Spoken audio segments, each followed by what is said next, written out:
Another week, another Monday, talking all things KC with our 50-50 elected mayor of Kansas City, Missouri, Mayor Quinton Lucas. It was good to see you last night at the Kansas City People's Choice Awards. But before we get into this week's headlines, we want to take a moment to honor the life of Wyandotte County Deputy Elijah Ming. He was a good man from a good family, someone who should have made it home to his loved ones. His loss is heartbreaking and senseless, Mayor Q. Our prayers go out to his family, his colleagues, and our entire community during this devastating time. You have any words to share?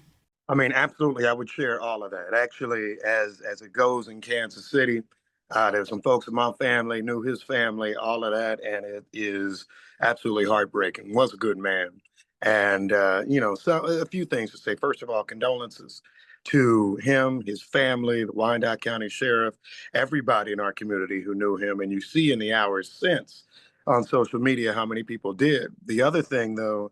I mean, just this, I saw somebody put this on social media.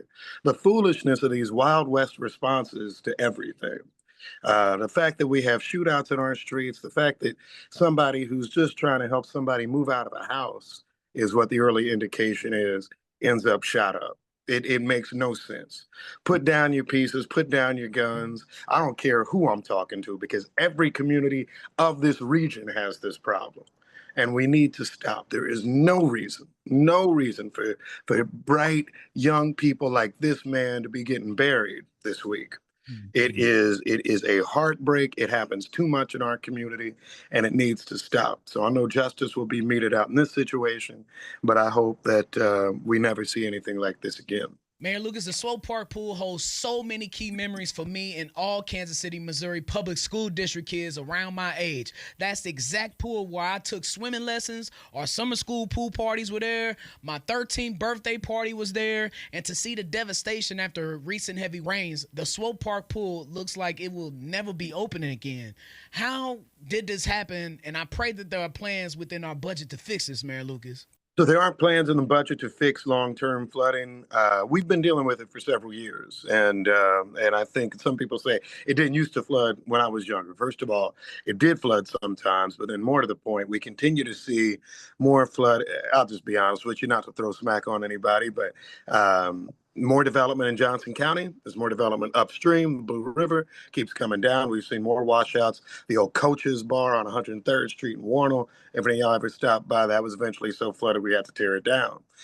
This is the sort of thing we are seeing more of. There are ways to raise it, raising ground. We've looked at levees. Right now, the current cost is $27 million. What I will probably do is look for another estimate of what the repair cost will be to see if we can save it.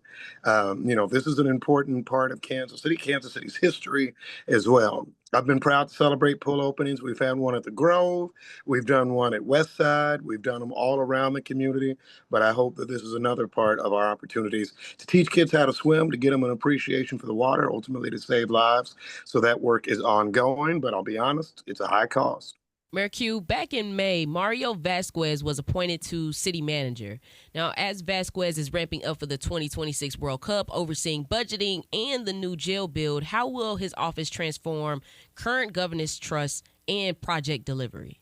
Look, Mario's been an OG of Kansas City government, being around for about 30 years. He's somebody who has sat in community meetings and heard from everybody. He's somebody who's met with the biggest bigwigs around. He is a hard worker. He's diligent. Yesterday, during a collapse at 37th and Broadway of a Family Dollar that tragically took one life, Mr. Vasquez was out there with our emergency crews. And so he's somebody I'm proud to work with. We got a lot of moving parts going on right now in Kansas City. We still have a state controlled police department. I got my qualms with that, but that's for another day. We got to make sure Mario's working well with our police chief, working well with fire, working well with everything to make sure that we're addressing all the issues Kansas Cityans need to get things working. And people were saying the other day, Q, you've been out more lately. That's not true. My social media just got better. But nonetheless, as I talk to people, they want to make sure the basics are taken care of. And a key part of what Mario does is making sure we're taking care of the basics, getting your water to work, opening up pools, and doing everything we need to make Kansas City world class. We have Mayor Lucas in the building, up hustling and shining this morning, talking all things Kansas City. And seeing Ted Lasso come to KC is not just cool for the culture, but it's a big time win for this growing film scene in KC. You called this a major victory for KC, and it puts us on the map in a whole new way. What does this mean for the city's film industry long term, and how do we keep the momentum going so KC stays more than just one season wonder? You know, I got to give props to Ted Lasso, right? He's been at Gates Barbecue. He was hanging out with Bob Kendrick at the Negro Leagues Baseball Museum. I mean, this is big, but it's not just big business for who gets promoted. It's big business for the cameramen, the crews, the sound mixers. There are so many people in our community, including our Black community, who are part of it. How do we keep it going? I think we show these successes. We keep marketing Kansas City's film credits, and frankly, we support those who are in the industry. So if you know a young child right now who's sitting at Paseo High School, we need to make sure we let them know kind of what is going on, that they can grow, that they can thrive in this community. So that's the work we're going to make sure we're doing. Thank you, Mayor Lucas. We'll holler at you next week. Have a good one and be a blessing. Thank you. Have a great week, everybody.